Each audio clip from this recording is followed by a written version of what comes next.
And so today we are talking about the joy in finding the lost.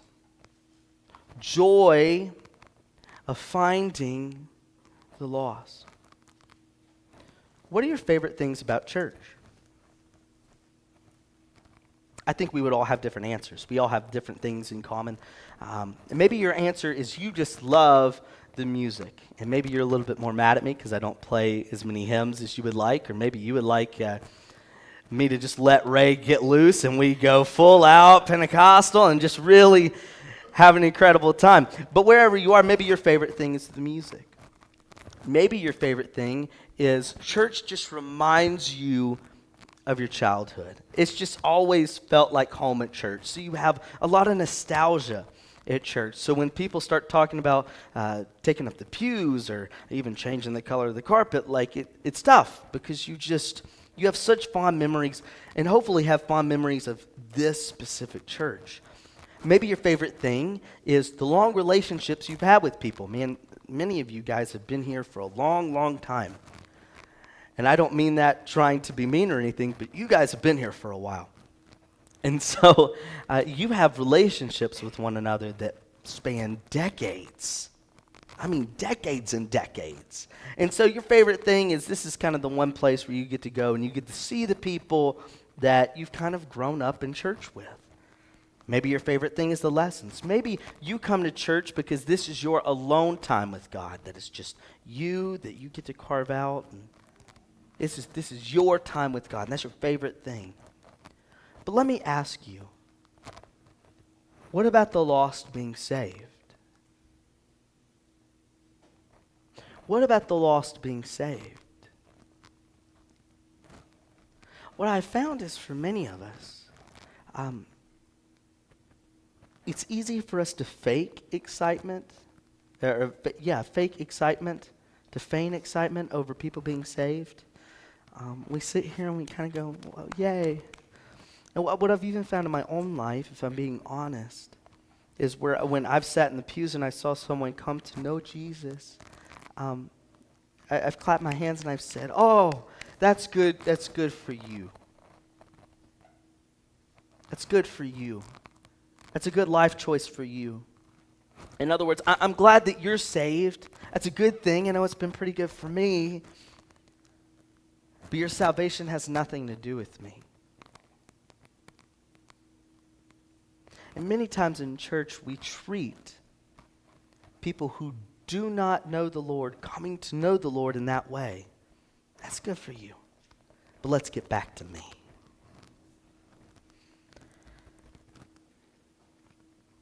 When we have the attitude that church is about me,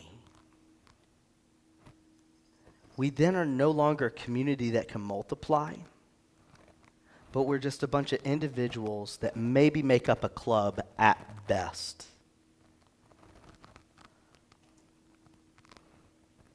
And it's because church can so easily become about me, not about us.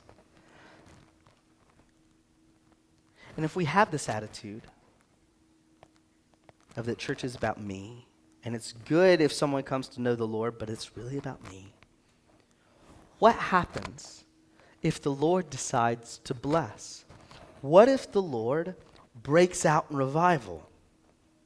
And one of the things you see in revival is people who were lost coming to be saved and know the Lord. What if the Lord just does that a lot? Well, let me tell you, the music will start to change. It will. What if the music changes? What if the way that I preach has to change a bit to cater to this new audience? What if church just looks different because of the influx of the lost coming and becoming a part of us? What happens is instead of celebrating what the Lord is doing,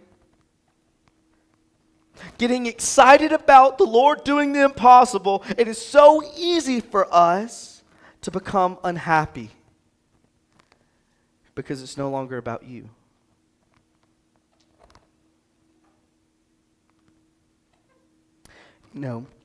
Seeing churches do this with my own eyes. I've heard from many friends that they serve in having these issues of people being focused in on their preferences and what they want in church and them not getting enough attention and them not getting enough recognition.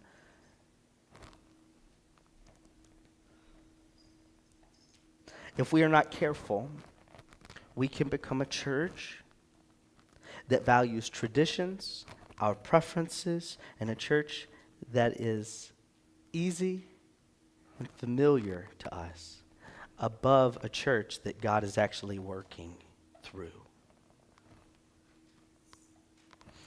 Church, I know I'm starting off hot, right? You feel like I should get in the scripture a little bit more before I start laying it on thick like this. And this is a bitter pill to swallow because it requires us to look critically at not one another, but ourselves to see if we really are excited about what God's doing or we're just more interested in what we want to do. Are you excited? Are you excited about people coming to know Jesus? Well, what happens if you're not? Today, we are talking about the joy of finding the lost. So let me give you a little bit of a background of what Jesus is doing before we start in chapter 15. Well, Jesus is speaking a lot about what it means to be a part of his kingdom. He's speaking a lot about if you want to be a Christian, if you want to be a part of what Jesus is doing, what does that look like? And he starts doing this by telling some stories. The first story that we see is the parable of the wedding feast, which teaches us we have to humble ourselves and that you're not as important as you think. He then tells another story, the parable of the great banquet, which reminds us, hey, if you know about Jesus and know about what Jesus has for you, you don't need to wait around. There's no excuses. You need to accept Jesus now because you don't have time to make excuses not to. We then see Jesus talk about the cost of discipleship, and that is that following Jesus comes at a great cost. What is that cost? You have to say that God is more important than everything else in life. And once you follow Jesus, you need to be showing consistent evidence that you are a Christian, that you do follow Jesus. It doesn't need to look wishy-washy.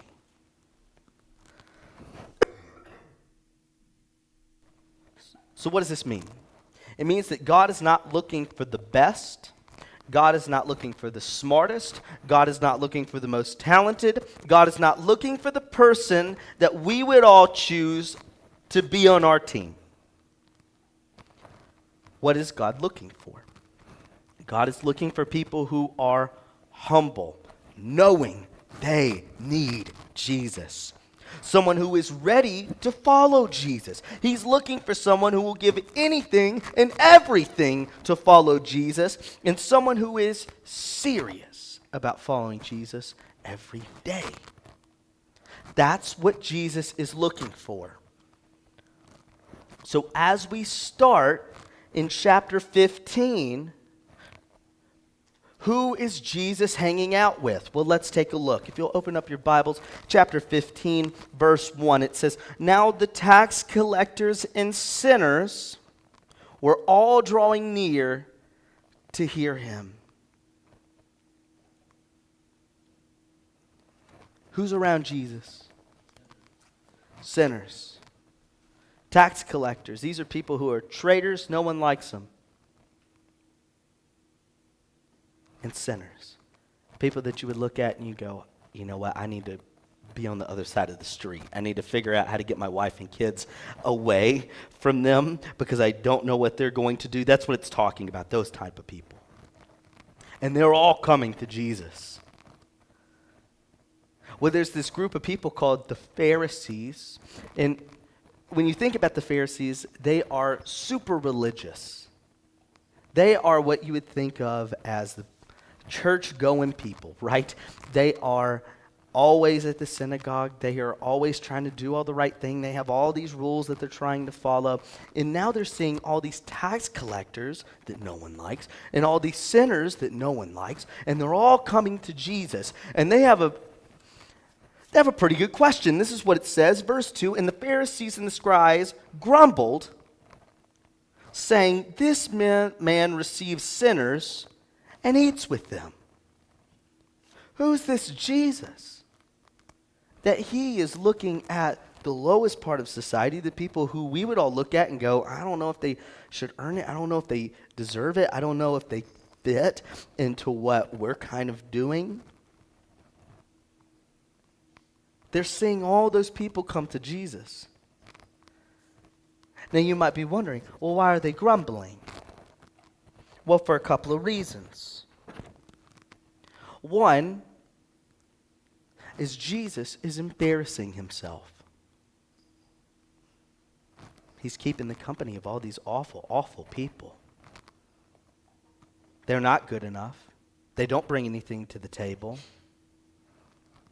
So why is Jesus spending all his time with them? But the second reason is the reason I think should hit home for many of us. Why would Jesus eat with those sinners and not me? For the Pharisees, they spent their whole life trying to get respect from other people. That's what they've made their whole living doing. They were the leaders. They had all the resources. They had people that listened to them. They were clean. And they, in their minds, were more than good, more than worthy. They are everything that Jesus should be looking for. And yet, Jesus isn't spending any time really with the Pharisees. When he's around the Pharisees, he's chastising them, but then he's asking all these tax collectors and all these sinners to come and hang out with him. There's something wrong with this picture from the Pharisees' point of view.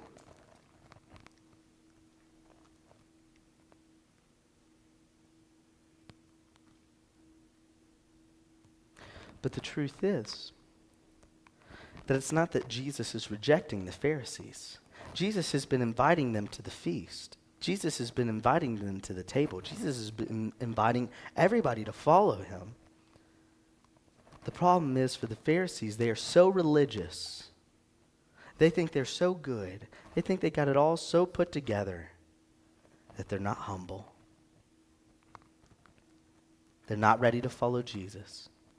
They're not really ready to sacrifice anything. And they're never serious about actually following Jesus. They're too interested in doing their own thing. So despite being religious, despite everybody looking at them and going, wow, look at the Pharisees. They're not the people that Jesus is looking for. The sinners and the tax collectors are. And so Jesus, to explain this to the Pharisees, is going to use 3 parables. This word parable is a story with a purpose. So he's going to have these 3 stories that are going to point us to what Jesus wants to see. So at the end of it, they could get the big lesson. Let me say a couple of things about parables. It is very easy for us, whenever it comes to the Bible, to try and make everything mean something more than what it means. Parables, sometimes each thing means something. How do I know? Because Jesus will tell me when each thing means something. If Jesus does not tell you that something has deeper meaning than what we read as just the story, it doesn't have any deeper meaning. And so these are really simple stories, especially these 3 stories that we're going to read. We're supposed to just read the story and at the end come up with or clearly see what Jesus is trying to tell us, okay? You'll also see when you read parables and they're in groups like this together, they're usually trying to teach the same lesson. So what we're basically going to see here today is Jesus is going to teach the same lesson, the same lesson, the same lesson over and over and over again so that we will know what we're supposed to do. Okay? That's why we could cover all this in such a short amount of time. And so today we are looking at 3 lessons that will teach us about what our attitudes must be when people who did not know Jesus come to know and accept Jesus fully. Now I want to point out before we start this, what starts all of these stories? What starts Jesus' teaching? It's verse 2. And the Pharisees and the scribes grumbled, saying, "This man receives sinners and eats with them." Immediately after this, Jesus is going to start teaching. So keep in mind what starts the teaching before we get into the stories. Because chances are, what the Pharisees are grumbling about is what Jesus is going to teach about. So let's start. Starting in verse 3, this story is about finding the lost sheep. And let's read it together. Or I'll read it and you just read it along. You don't have to say it out loud. Verse 3. So he told them this parable. What man of you, having 100 sheep, if one has lost one of them, does not leave the 99 in the open country and go after the one that is lost until he finds it? And when he has found it, look at what he does. He lays it on his shoulders, rejoicing. And when he comes home, he calls together his friends and his neighbors, saying to them, "Rejoice with me, for I have found my sheep that was lost." And just so I tell you, there will be more joy in heaven. If you're wondering what the story is about, Jesus is telling you that there will be more joy in heaven over one sinner who repents than over 99 righteous persons who need no repentance. So what do we see here? A good shepherd goes after his sheep. I want you to notice what the Bible is saying here, because maybe this is new, because maybe you've never heard it taught this way.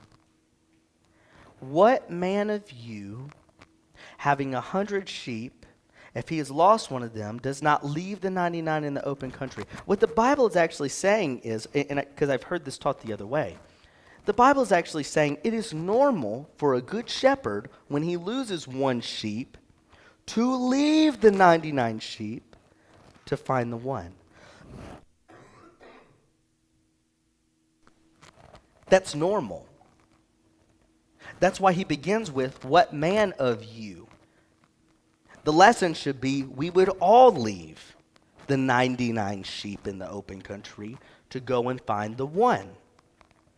If the shepherd is willing to do that for one sheep, how much more willing is our God to come and find the one? To go and pursue after the one? Now here is the real misconception that the Pharisees, the really religious people, have. Many rabbis at the time believed that God received the sinner who came to him in the right way. In other words, they understood we were all sinners. They got that part.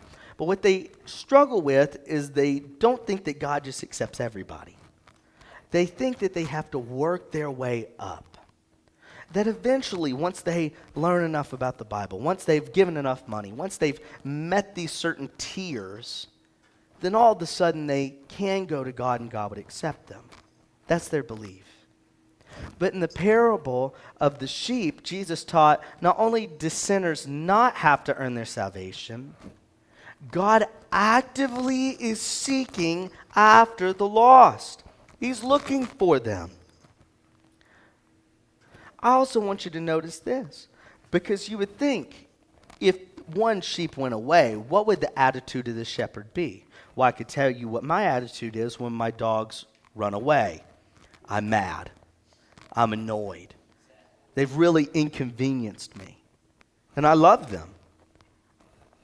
But I'm not rejoicing. Even when they come home, I'm sort of happy, but I'm mostly just mad. I don't even want to tell anybody because I'm embarrassed as well, right? But what's the attitude of the shepherd? He does not grudgingly receive the lost. Instead, he searches after them until he finds them. Then he puts the sheep on his own shoulders. He does all the work. And then he rejoices. In fact, he rejoices so much. It says in verse 6, and when he comes home, he calls together his friends and his neighbors, saying to them, rejoice with me. He is so happy, he's going to his neighbor's house and saying, I found my sheep. Come hang out with me. Get excited with me. Because I found the sheep that was lost. This is the attitude of God. God, when he finds the sheep that is lost, when he finds the one person that is lost, he does all the work. He puts you on his shoulders. He carries you back to where you need to be. And then he is not annoyed. He is not upset. He is not disappointed. He is so overwhelmed with joy. So much so that Jesus, when teaching about what he means by this, he says, look, there will be more joy in heaven over one sinner, which means that all of heaven is excited. All of heaven comes and celebrates when there is one person who comes to know and to follow Jesus. And it doesn't matter who that person is. It doesn't matter what that person's done before. It doesn't matter what their past looks like. It doesn't matter what problems, what baggage they bring. All that matters is that what was lost is now found. That's what Jesus is teaching. Well, what should that tell us? Well, first of all, it doesn't matter what you've been through, you could be accepted by God today. Jesus has done all the work on the cross. When he rose 3 days later, he didn't say that you had to meet all these criteria, that you didn't have to pass all these tests. He says, look, if you repent and believe in me, you will be saved. Period. He does not question you about your past, he does not hold you accountable for any of the bad things. Jesus accepts you how you are today. For those of us who have been rescued, who have been saved, we need to understand that when someone accepts Jesus, it is the most exciting thing that happens in church. The most exciting thing. If you're not excited by that, I'm sorry to disappoint you. You're not going to like the rest of it. Seeing someone who did not follow Jesus now follow Jesus is the most exciting thing, bar none. There is nothing more exciting in church or the Christian life than people coming to know Jesus. Not miracles, not healing, not manifestations of any kind. The most exciting thing is the salvation of the lost. Which makes me ask, are you excited by the lost like God is? Let's continue.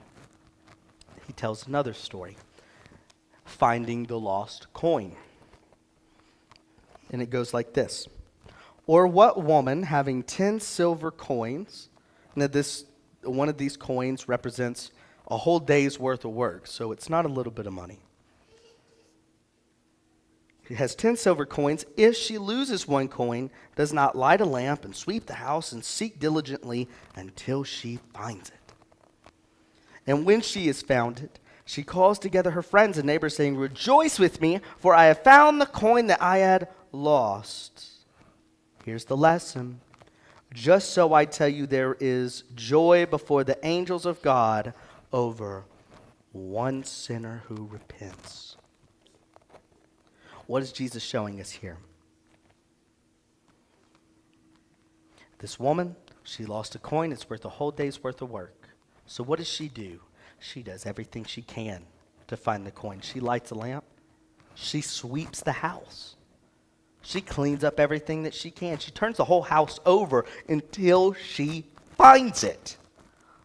You know what that means? That God pursues you and pursues you and pursues you until you hopefully find him. God doesn't give up. God turns over everything in your life, trying to get you to a place where you see him and understand him and accept him. What does she do when she finds it? Does she hide it? Does she not tell anybody because she's so embarrassed? No. This is what it says. She calls together her friends and neighbors, saying, "Rejoice with me, for I have found the coin that I had lost." What's the lesson? Just so I tell you, there is joy before the angels of God over one sinner who repents. This is not a cliche. This is a fact that when one person comes to know the Lord and accept the Lord and follow Jesus, all of heaven rejoices. If all of heaven rejoices, are you excited by the lost like God and all of heaven is? Here's the third story. Finding the lost son. Starting in verse 11. And he said, there was a man who had 2 sons. Isn't it interesting that he starts with such a big number and now he's starting to get more and more personal? You know why? Because you're not one in a billion of people. You are one of one and God cares about you individually. That's why it's doing that. He said there was a man who had 2 sons. And the younger of them said to his father, "Father, give me a share of the property that is coming to me." In other words, why don't I just pretend like you're dead? And you go ahead and give me my inheritance. So what does he do? And he divided his property between them. So he did it, just like his son asked him to do. He says, "Dad, I don't want to be around you anymore. I want to do my own thing." Isn't that what sin looks like? That we look at God and we say, "God, I don't want to follow you. I don't want to do your rules. How about you just give me my resources that you've given me and you let me go do my own thing?" Verse 13, not many days later, the younger son gathered all he had and took a journey to a far country, and there he squandered his property in reckless living. Well, yeah, I think we've all been there at some point, right? And when he had spent everything, a severe famine arose in that country, and he began to be in need. So he went and hired himself out to one of the citizens of that country, who sent him into the fields to feed the pigs. He went from sitting in his father's house, who had everything, to now he's around one of the most disgusting animals. And he was longing to be fed with the pods that the pigs ate. In other words, he's so hungry that he's wanting to eat slop after the pigs have eaten. But no one gave him anything. Verse 17, but when he came to himself, he said, "How many of my father's hired servants have more than enough bread, but I perish here with hunger? And I will arise and go to my father, and I will say to him, 'Father, I have sinned against heaven before you. I'm no longer worthy to be called your son. Treat me as one of your hired servants.'" You see what happened here?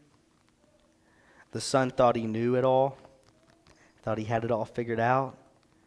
But when he went out into the world and squandered everything, he realized that he wasn't that great to begin with. He was humbled. Humbled. So don't even treat me as a son anymore. Treat me as one of your hired servants. Verse 20. And he arose and came to his father. Well, how do you think the father would feel? What do you think? What would your reaction be if it was your son? Maybe shame, maybe embarrassment. Maybe you just want to tell him, "You know what? It sounds like you still need some stuff to figure out. You need to still figure out some stuff." But this is what the father did. Look at this. Verse 20, and when he arose and came to his father, but while he was a long way off, his father saw him and felt compassion.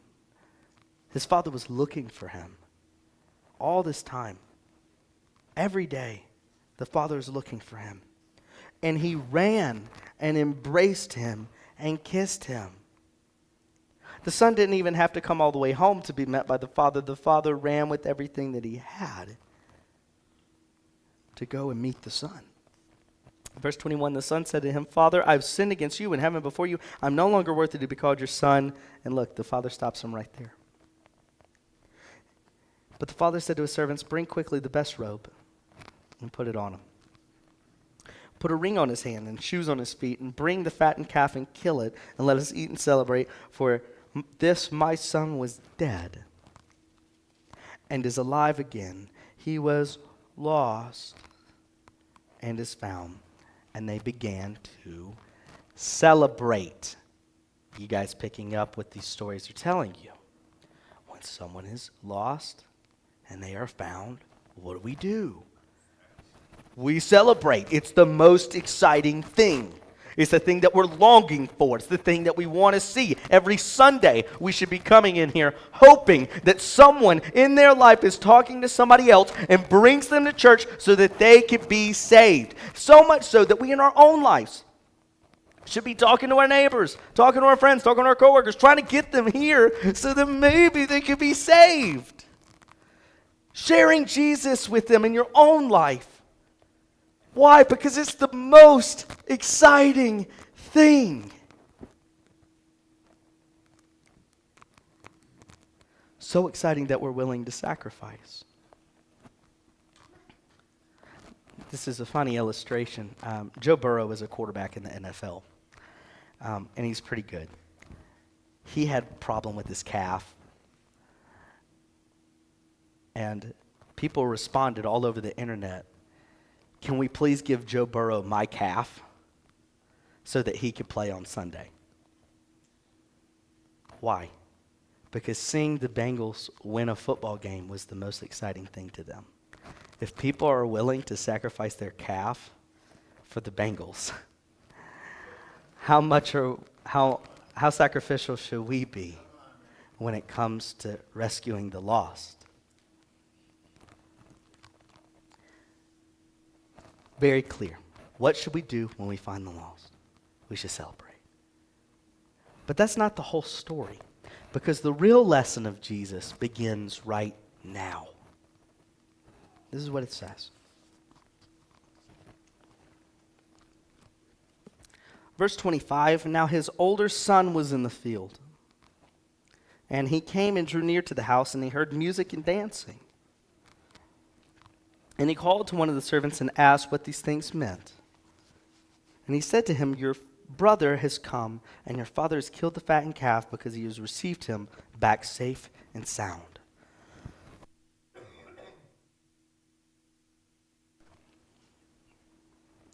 Well, what should the older brother's reaction be?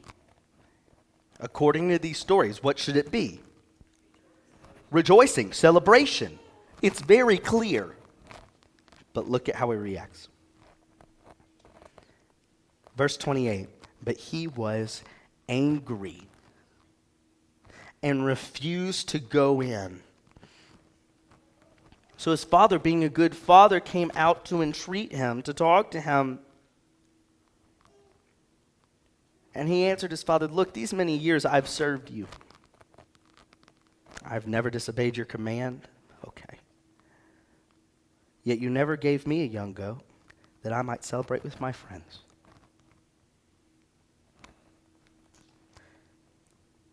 Verse 30, but when this son of yours came, who has devoured your property with prostitutes, you killed the fatted calf for him.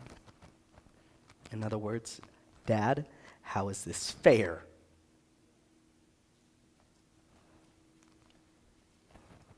The dad's going to bring it all into focus. Check this out. Verse 31, he said to him, son, you are always with me, and all that is mine is yours.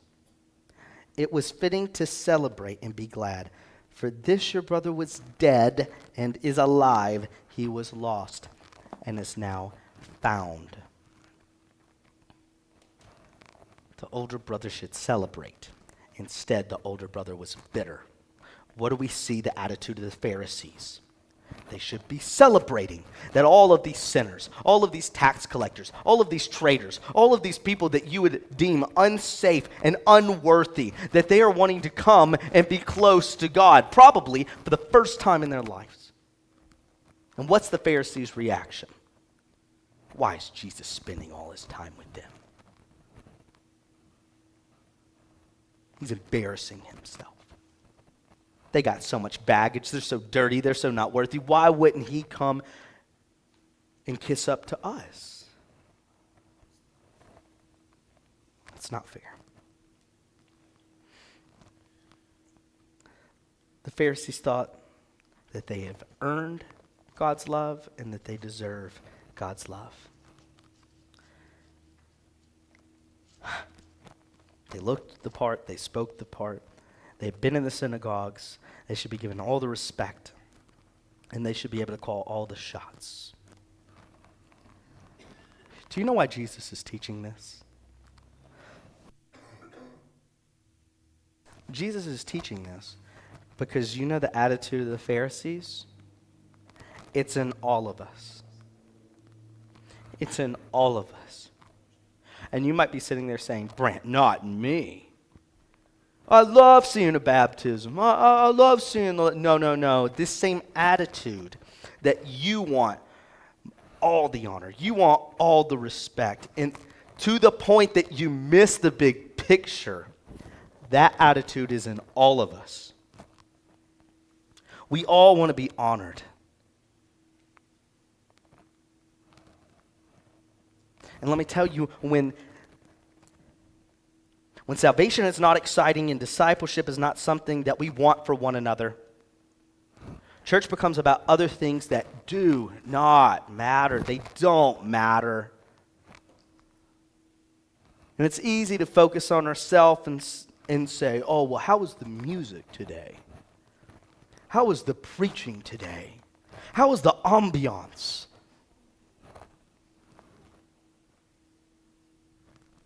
What I know many of you guys would want is me to come and visit you at your house and say, well, what would you want me to do in church? Why don't you just set up everything that we're doing on Sunday? I don't, because it doesn't matter. It doesn't. All that matters is that God moves. Everything that we try and do here at New Heights, from the music to the preaching to Sunday school to wanting to try and start classes to doing everything that we do, is all with one goal in mind, and that is to give room for God to move. That's it. That's the secret sauce. Nothing else matters. When we do not allow the first things to stay the first things, and when salvation is not exciting, churches die. I have not seen an exception yet. Now, there are some churches that are big enough that they'll probably stay open for another 100 years. But they're on the death march to their graves. Because salvation is not exciting. Discipleship, not exciting. They're too focused on everything else that's going on.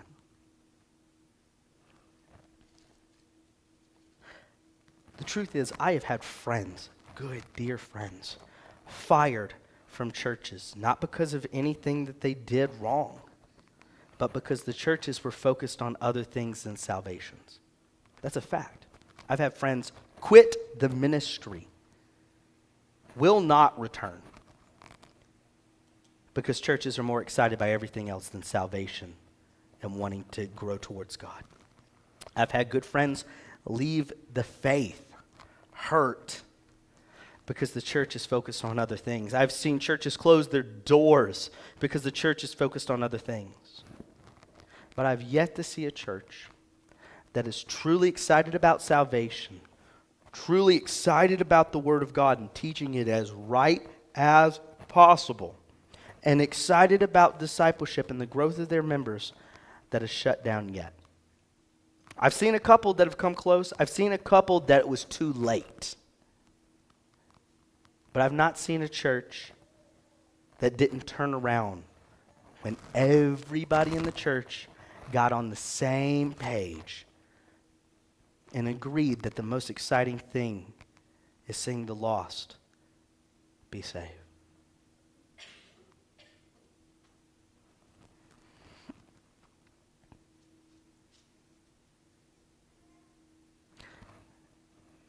If the church is about us, the church will not be fun. It'll feel fragmented because everybody wants their own things. When church is all about us, the church tends to look the same because you start to clump together people who want the same things. And the problem is that those same people get older and older and older. And the church feels exclusive instead of inclusive. So people who come in the church, they don't want to stay. However, when we make sure that church is about salvation, church is fun, and it is exciting because we see God move. When church is about discipleship, all of a sudden we have testimonies with one another of how God moved and where God moved. When the church is excited by the things that excite God, that's when church really becomes what you see in the Bible. So are you excited by the lost like God and all of heaven is? And if not, why not? My main thing I want you to leave with today is that you need to get excited about salvation. 2 reasons. We should be excited whenever anyone comes to know Jesus, because it's the most exciting thing that can happen. It's the most exciting. Our excitement to see that happen must lead to sacrificial living. Otherwise, you're not that excited about it. Secondly, our excitement to see people saved must lead us to sharing Jesus. If you're excited about people coming to accept Jesus, why would you not share Jesus? I've heard of people packing for a vacation for 6 months ahead of time. You know why? Because they're excited. Why are you not sharing Jesus if you're excited at the possibility of people coming to know him?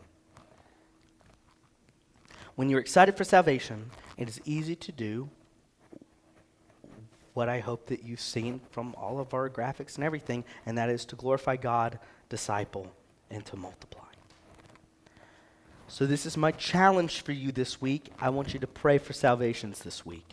And I don't want you to just pray thinking someone else will lead somebody else to Jesus. I want you to pray with the intent of you leading someone to Jesus.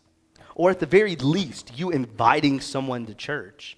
At the very least, praying for salvations should lead you to getting someone positionally where they might hear about Jesus, right? So I want you to do that this week. I just want you to pray for salvations. If you were so bold, pray for salvations that you get to be a part of. That's a selfish prayer. That's okay.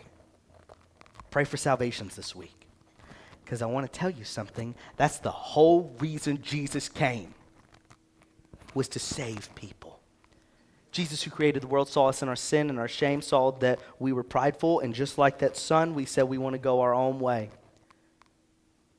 Jesus saw that we were separated from God, could not come back to God. And he said, I want to rescue those people. So he was born of a virgin, fully God, fully man, lived a sinless life for the explicit purpose of dying on a cross for your sin and my sin, that whoever believes in him will not perish but have everlasting life in relationship with God. And 3 days later, he rose from the grave, that whoever would come to him, they wouldn't be shunned. They'd be celebrated. Because even though they were lost, they were now found. If you are a Christian, that is your story. If you are a Christian, that should really want you in your life to have that be everybody else's story. And so I pray that you get excited about seeing people come to know, love, and follow Jesus. Let's pray.